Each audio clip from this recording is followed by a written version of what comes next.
Bienvenue à la troisième session de notre présentation. Position existante ou courante sur le timing de l'enlèvement. Si notre compréhension de la 70e semaine de Daniel est correcte, alors nous pouvons postuler les possibilités du retour du Seigneur par rapport à cette 70e semaine. Il existe en effet différentes positions concernant le timing de l'enlèvement et dans cette session, nous allons les résumer de manière très succincte avant de présenter la position du pré-colérisme, puis nous allons considérer les enseignements et la position des pères de l'Église primitive. Mais avant cela, considérons quelques remarques importantes. Nous aimerons souligner trois choses avant de commencer. Premièrement, nos divergences, nos désaccords, nos différences concernant le timing de l'enlèvement ne font pas de nous des ennemis. Mais par contre, nous devons nous supporter les uns les autres dans le lien de l'amour. En second lieu, nous devons examiner la conformité des enseignements que nous recevons face aux Écritures. Dans Actes 17:11, nous lisons ceci. Ces Juifs avaient des sentiments plus nobles que ceux de Thessalonique. Ils reçurent la parole avec beaucoup d'empressement et ils examinaient chaque jour les Écritures pour voir si ce qu'on leur disait était exact. Ces chrétiens examinaient chaque jour les Écritures pour voir si ce que Paul et Silas enseignaient était exact. En dépit du fait que c'était des grands apôtres de grande renommée avec de très grandes connaissances. Ainsi, nous aussi, nous devons examiner ce que nous apprenons soit à l'église, soit dans des institutions théologiques, quelle que soit leur renommée et célébrité, à la lumière des Écritures. En troisième lieu, Proverbe 18:17 dit ceci. Le premier qui parle dans sa cause paraît juste. Puis vient sa partie adverse et on examine. La plupart d'entre nous, nous n'avions été exposés qu'à un seul son de cloche, à une seule position sur l'enlèvement, que nous avons du reste considéré comme vrai. Il est cependant impérieux d'entendre les autres sons de cloche afin d'examiner et décider en toute lucidité. Alors, ceci dit, commençons avec les positions courantes du timing de l'enlèvement. Tout d'abord, notons que l'enlèvement est une promesse explicite des Écritures. Dans 1 Thessaloniciens 4, 15 à 17, nous lisons « Car le Seigneur lui-même, à un signal donné, à la voix d'un archange et au son de la trompette de Dieu, descendra du ciel, et les morts en Christ ressusciteront premièrement. Ensuite, nous les vivants, qui seront restés, nous serons tous ensemble enlevés avec eux sur des nuées, à la rencontre du Seigneur dans les airs. Et ainsi, nous serons toujours avec le Seigneur. Consolez-vous donc les uns les autres par ces paroles. Pour nous, qui croyons que que l'Église sera enlevée, voici la promesse ferme, explicite de la Bible sur laquelle nous nous basons. L'enlèvement aura lieu parce que Dieu l'a promis et Dieu ne peut mentir. Alors, quel est le timing de l'enlèvement par rapport à la 70e semaine de Daniel? L'enlèvement peut avoir lieu soit avant le début de la 70e semaine de Daniel, soit pendant la semaine, ou encore à la fin, après la 70e semaine de Daniel.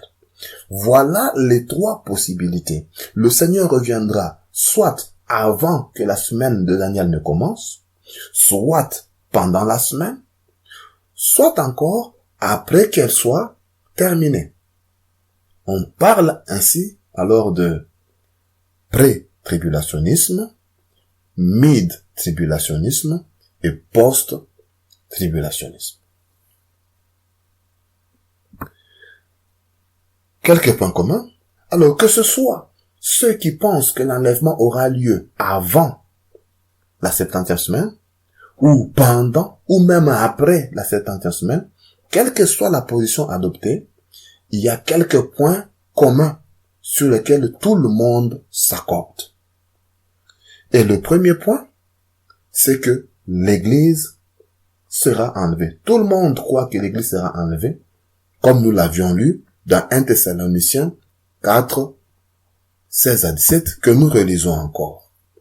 Ensuite, nous les vivants, qui seront restés, nous serons tous ensemble enlevés avec eux sur des nuées, à la rencontre du Seigneur dans les airs, et ainsi nous serons toujours avec le Seigneur. Consolez-vous donc les uns les autres par ces paroles. Bien entendu ici, le texte ne nous dit pas ce qui se passera après enlèvement. Qu'est-ce qui va se passer? Le texte ne dit pas. Mais juste que nous allons à la rencontre du Seigneur dans les airs. Le deuxième point commun, pour ceux qui croient qu'il y aura enlèvement, est que l'Église ne subira pas la colère de Dieu. Ceci, nous le trouvons dans 1 Thessaloniciens 5, 9, que nous lisons. Car Dieu ne nous a pas destinés à la colère, mais à l'acquisition du salut par notre Seigneur Jésus-Christ. Ceci est bien entendu la colère eschatologique de Dieu, donc la dernière colère, la colère finale.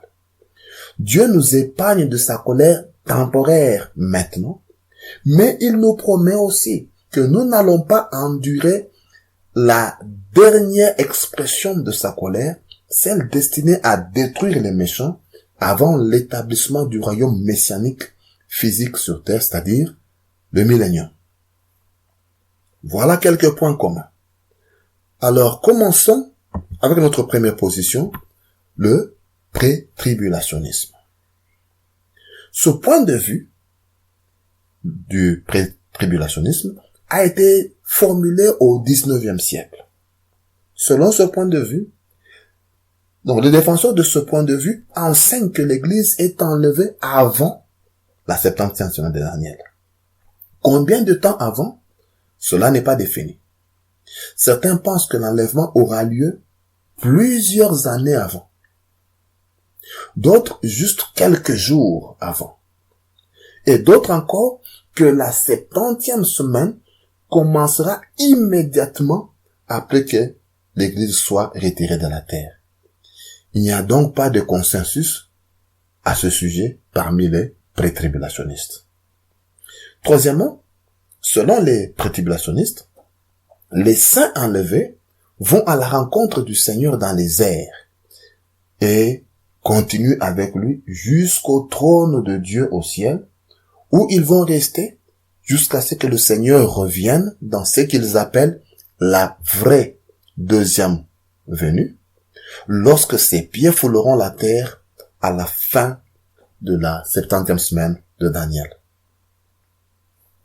Ils disent aussi que l'enlèvement peut se faire n'importe quand. Il n'y a aucun événement prophétique requis qui conditionne l'enlèvement. C'est-à-dire, l'enlèvement peut avoir lieu maintenant, demain, ou n'importe quel jour. Et le cinquième point, selon le pré-tribulationnisme, pour les pré-tribulationnistes, toute la 70e semaine de Daniel constitue la colère de Dieu. La colère de Dieu commence presque imperceptible, croît en intensité, jusqu'à ce que tout le monde s'en aperçoive et réalise que c'est trop tard pour fuir. Pour les pré-tribulationnistes, toute cette 70e semaine est dite la semaine de tribulation, qu'ils définissent du reste comme étant divers degrés de la colère de Dieu.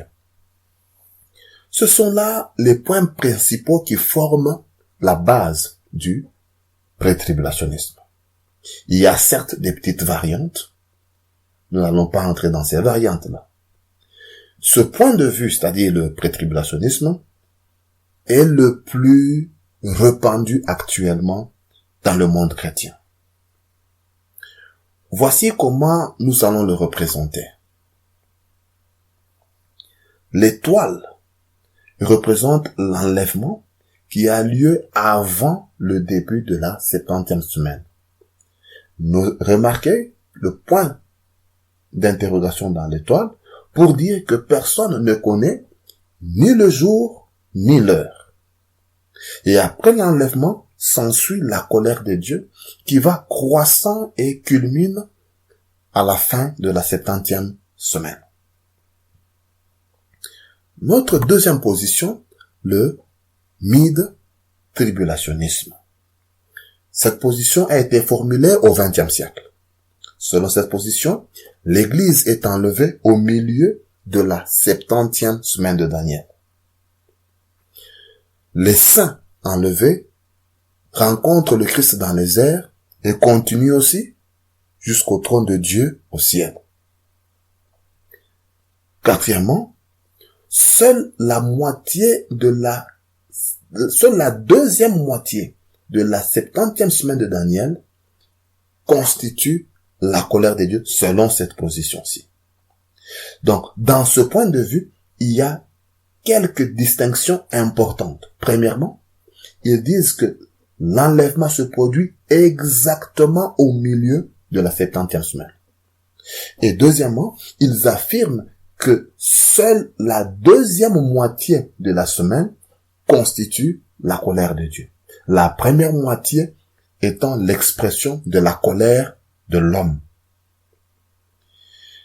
Il n'y a plus actuellement beaucoup de gens qui défendent ce point de vue, mais il y en a tout de même. Ils argumentent que ce point de vue est totalement basé sur les Écritures. Voici comment nous allons le représenter. Il n'y a pas de point d'interrogation dans l'étoile, car ils insistent que l'enlèvement a lieu exactement au milieu de la 70e semaine.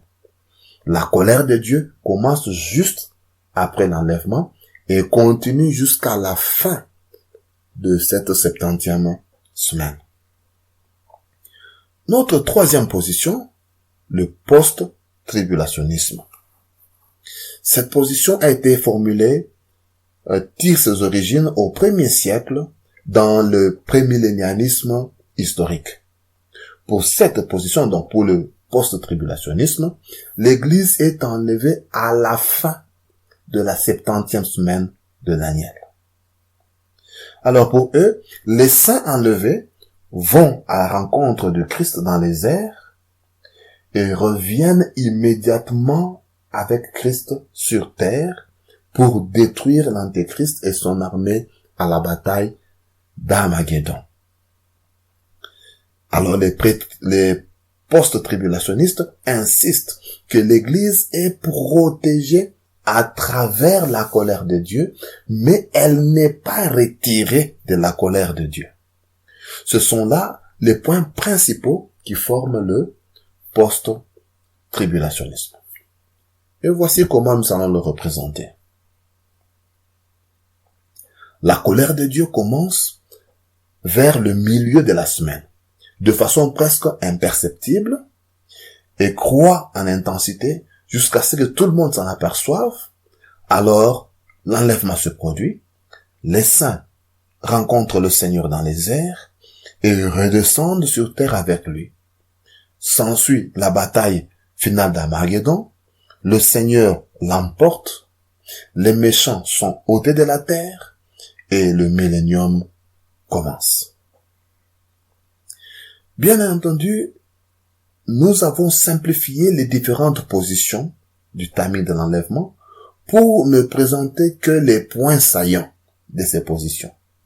Il est intéressant d'étudier ces différentes positions en détail pour en cerner et les contours et les subtilités. Alors, considérons maintenant quelques déclarations d'éminents théologiens à propos de ces positions. Le premier à considérer, c'est Dr. Richard Mille, qui déclare ceci. Ni un enlèvement pré-tribulation, ni un enlèvement post-tribulation n'est enseigné explicitement dans les Écritures. Le problème peut être résolu par les pré-tribulationnistes. Peut-être que la position du pré-tribulationnisme est correcte, quoique, quelquefois, sa preuve ait été logiquement invalide, ou du moins peu convaincante. Dr. Mille est un ancien professeur et doyen de The Masters Seminary en Californie, et il est un pré-tribulationniste. Voici aussi ce qu'écrit Dr. John Walvoord dans la première édition de Timing of the Rapture. Le fait est que ni le post-tribulationnisme, ni le pré-tribulationnisme n'est un enseignement explicite des Écritures. La Bible ne le dit pas non plus en tant de mots. Il n'est donc pas exagéré de dire que la question de l'enlèvement est plus déterminée par l'ecclésiologie que par l'eschatologie. Dr. Walvoord est aussi un ancien doyen de Dallas Theological Seminary. Lui aussi, un pré-tribulationniste engagé. Cette déclaration est évidemment une puissante déclaration. En fait, dans les éditions subséquentes, Dr. Walvoord a retiré cette déclaration de ces éditions-là. Mais elle demeure néanmoins correcte. Il n'y a pas de base explicite dans la Bible, que ce soit pour le pré-tribulationnisme que pour le post-tribulationnisme. Dr. Charles Cooper, un ancien professeur d'herméneutique à Moody Bible Institute, déclare ceci. La question de l'enlèvement est déterminée par votre herméneutique, c'est-à-dire la manière dont on approche les Écritures, la méthode d'interprétation des Écritures va nous conduire à l'une de ces conclusions. Présentons maintenant le précolérisme. Le précolérisme a été formulé au XXe siècle pour ce qui concerne la façon dont il est articulé actuellement.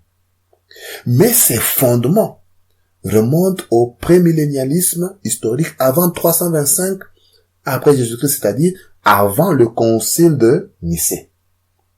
Nous devons noter que l'Église primitive a explicitement enseigné que l'enlèvement a lieu après la persécution des saints par Satan et son antéchrist, et pas avant cela. Troisièmement, dans le précolérisme, nous disons que l'Église est enlevée pendant la grande tribulation, dans la deuxième moitié de la semaine de Daniel. Ceci est un fait que les Écritures soutiennent. Et quatrièmement, la grande tribulation est la colère de Satan.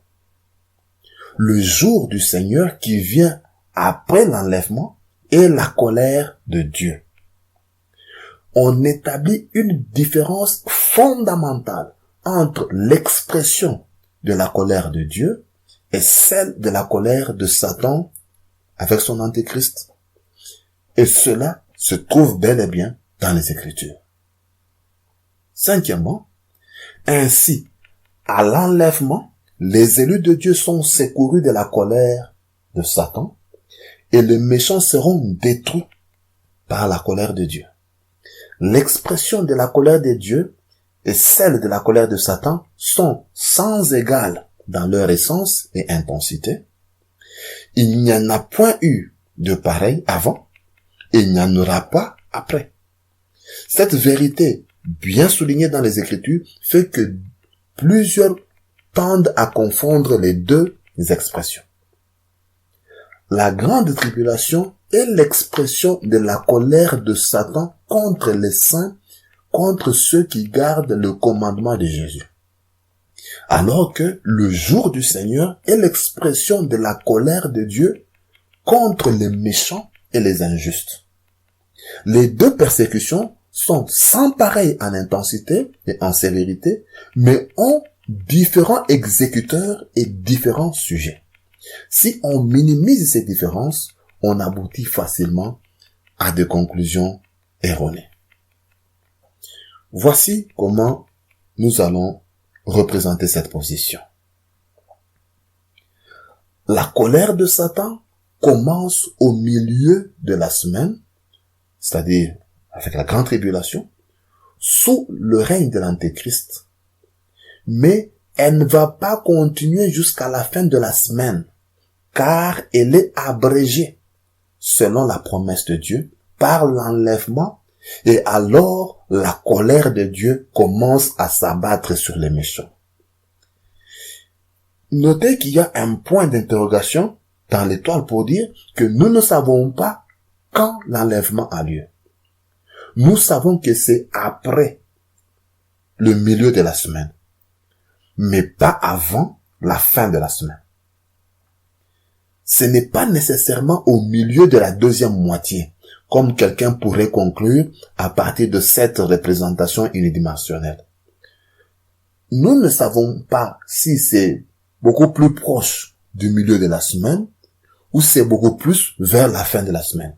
Dieu a promis que l'enlèvement aura lieu, mais personne ne connaît ni le jour ni l'heure.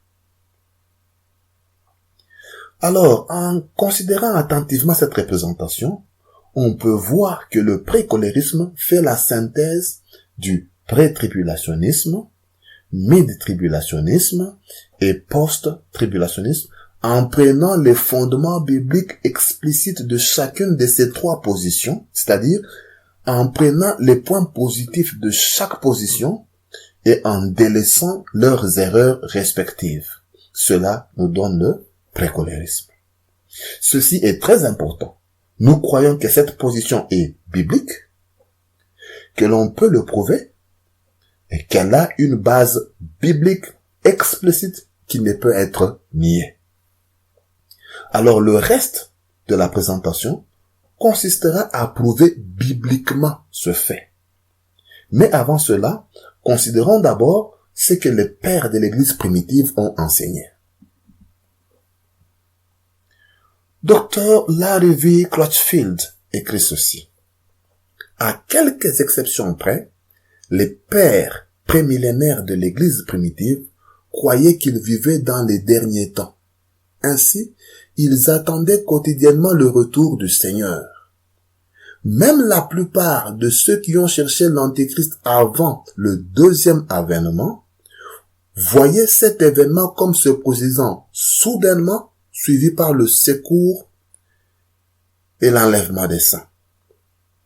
Cette croyance dans le retour imminent du Christ dans le contexte de la persécution continue nous a conduit à globalement étiqueter les points de vue des premiers pères, intra-tribulationnisme imminent.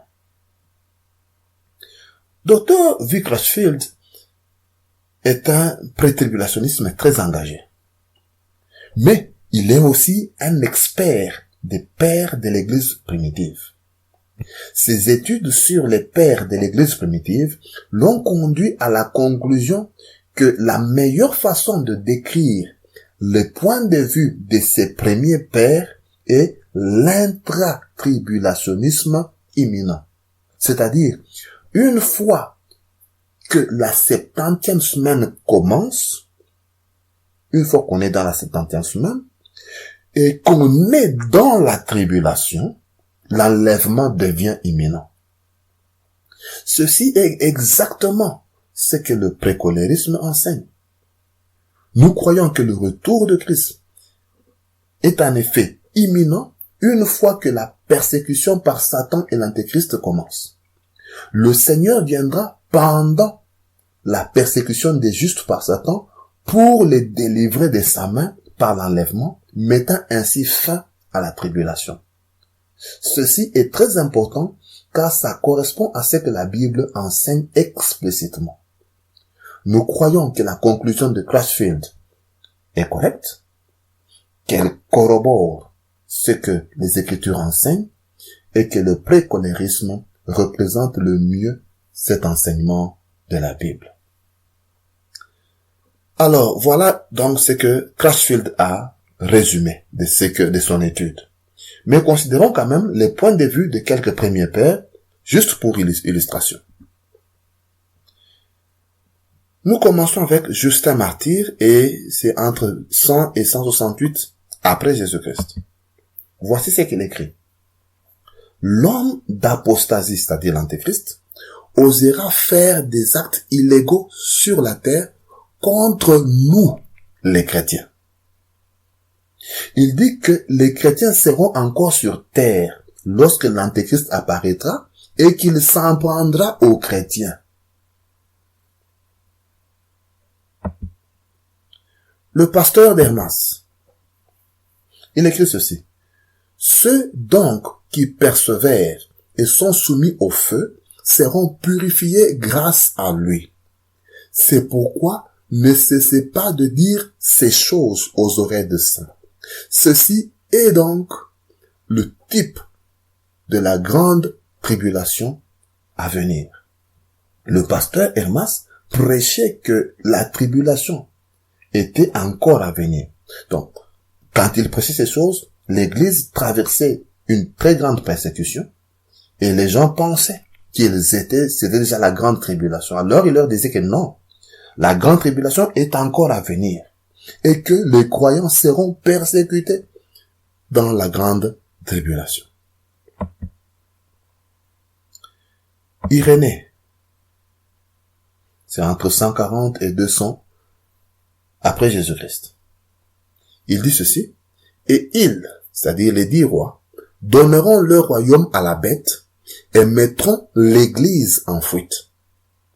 Mais Jean indique maintenant le nombre du nom, Antéchrist, c'est-à-dire 666, afin que lorsque cet homme viendra, nous puissions l'éviter, sachant qui il est. Voici un père qui croit que l'Église sera persécutée quand l'Antéchrist viendra.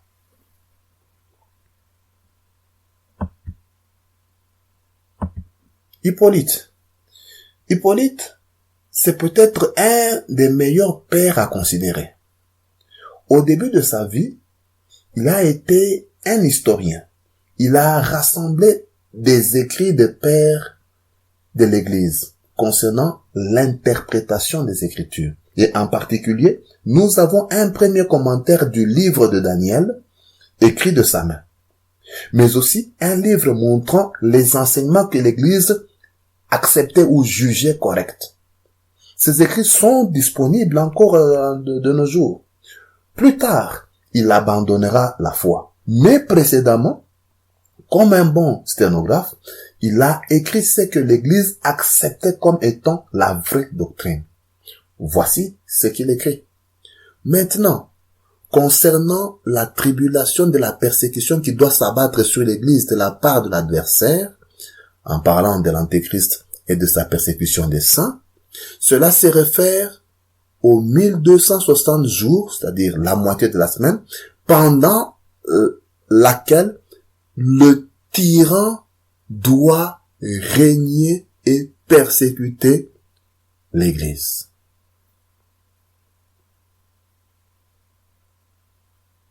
Voilà ce qu'il écrit.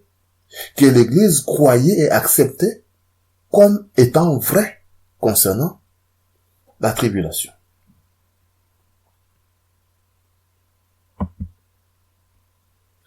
Tertullien.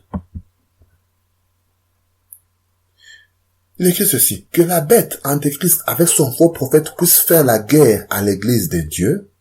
Depuis, les Écritures indiquent à la fois les étapes des derniers temps et concentrent la moisson de l'espérance chrétienne à la fin du monde. Notez qu'il dit que la bête, l'antéchrist, et son faux prophète feront la guerre à l'église de Dieu.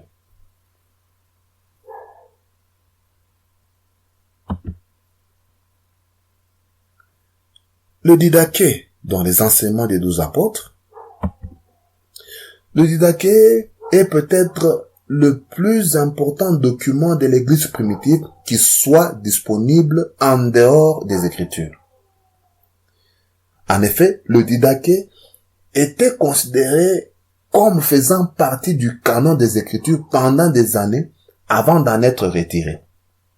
C'est un document important de l'église primitive et voici ce qui est écrit. Car, dans les derniers jours, les faux prophètes et les corrupteurs seront multipliés, et alors apparaîtra le séducteur du monde comme fils de Dieu.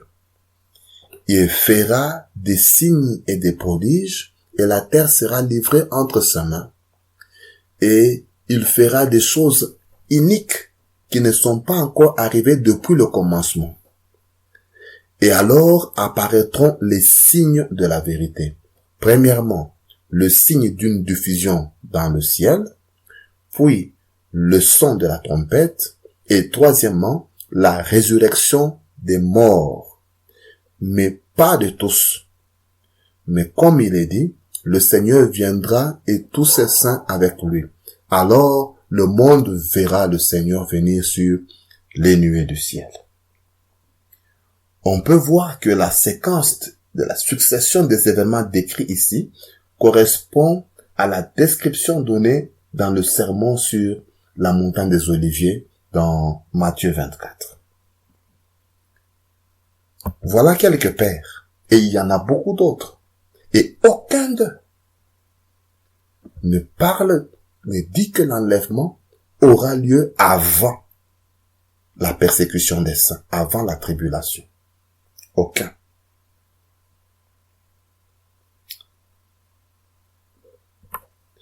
Considérons aussi ce que des théologiens contemporains ont écrit lors de l'apparition de ces différents timings de l'enlèvement. Commençons avec J. Campbell Morgan. Une question lui est posée. Docteur Morgan, trouvez-vous une quelconque justification de distinction entre la seconde venue du Seigneur pour les siens, c'est-à-dire l'enlèvement, et la venue du Seigneur avec les siens, c'est-à-dire la révélation, avec une période de 3 ans et demi ou 7 ans entre les deux événements? C'est la question qui lui est posée et voici sa réponse. Absolument pas. Je connais très bien ce point de vue car dans les premières années de mon ministère, je l'ai enseigné et incorporé dans l'un de mes livres intitulés « Les méthodes de Dieu avec l'homme ». Mais une étude plus approfondie m'a tellement convaincu de l'erreur de cet enseignement que je suis allé jusqu'à racheter les plaques du livre de mon propre éditeur pour les détruire. L'idée de la venue séparée, secrète du Christ pour enlever l'Église avant sa venue en puissance et en gloire est une extravagance de l'interprétation prophétique sans aucune base biblique. Bien entendu, Dr. Morgan réagissait en ayant une pensée post-tribulationniste. Samuel Tréguez, c'est sûrement l'un des meilleurs experts du grec aux États-Unis. Voici ce qu'il dit. C'est la doctrine d'une venue secrète à tout moment du Christ que beaucoup prêchent maintenant comme si c'était la vérité reconnue de Dieu, au lieu d'être, comme c'est vraiment le cas, ceux qui, à chaque point, nécessiterait une preuve des Écritures. Mais non seulement cette doctrine de la venue du Christ n'est pas enseignée dans la parole de Dieu, mais si, dans ce qui a été dit précédemment, il y a un point de vérité, alors tout ce système est en contradiction distincte avec ce que les Écritures révèlent. L'idée d'une venue secrète du Christ à n'importe quel moment pour enlever l'Église sans que le monde le sache n'est pas enseignée dans la parole. C'est ce qu'il dit. Alors, dans les sessions qui suivent, nous allons considérer ce que les Écritures enseignent, en commençant par le livre de Matthieu, puis celui d'Apocalypse. Merci de nous avoir suivis et que Dieu vous bénisse.